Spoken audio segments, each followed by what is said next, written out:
milioni 50 ya bursaries imetolewa, na hizo ni report ziko na Auditor General. Sio ati mimi na Vitina na gavana wangu hapa. Hiyo report yenyewe inasema milioni 50 yenye ingekuwa pesa ya bursary. Watu wanachukua, wanaenda Kisumu, wanalala hoteli, wanakula pale. Sasa bursary unaenda kukula pesa ya watoto mayatima Kisumu milioni 50. Hiyo ni haki kweli? Hiyo ni haki?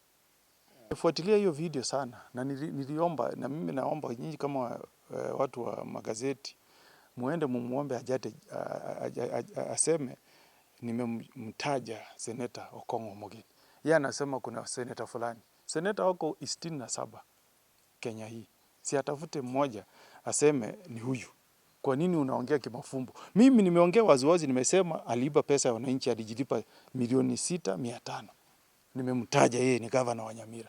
Si pia ajitokeza aite mkutano aseme Seneta Omogeni alituma 1,100. Kwa nini useme sasa tutajua ni nani? Seneta 67 ni nani? Seneta Oloikina, Seneta Kajua ni nani alituma? Si ajitokeza aseme. Na mimi nikitaka kwenda Nyamira, by the way, sihitaji kuitisha watu na pesa. Nitakuja kule na niite mkutano na niende kule. Kwani ninapatia pesa ya nini?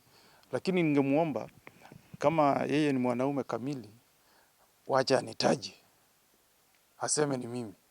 Yes. Kabla magavana waulize hiyo pesa, si watuambie zile wameiba ambao tumewatumia. Wewe tuko na gavana Nyamira hapa ambaye ametembelewa na maafisa wa Ethics and Corruption Commission. Badala Ethics and Corruption Commission imempeleka kotini, wanaketi nyuma wanasema wacha sisi tufanye chini ya maji, tuandikiane, wewe urudishe hiyo pesa polepole, tusipeleke wewe kotini. Ajiulize hiyo pesa aliyechukua 6.5 million kujilipa yeye mwenyewe. Si ajiulize hiyo swali kwanza. Uko na gavana hapa, control budget. Amesema amepewa pesa ya maendeleo, apatie wananchi madawa hospitali. Asaidie kumaliza hospitali ya Nyamira. Na hiyo ni report ya control of budget, sio yangu mimi, enda uisome. Ametumia 63% ya hiyo pesa kuajiri marafiki zake kule ofisini.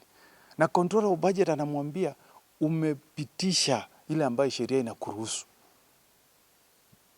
Umepitisha 35%, ni kama anaelekea kutumia ×2 ile ambayo sheria inamwambia. Sasa badala ya wewe kusema serikali kuja kupatia, si utueleze kwa nini unavunja sheria.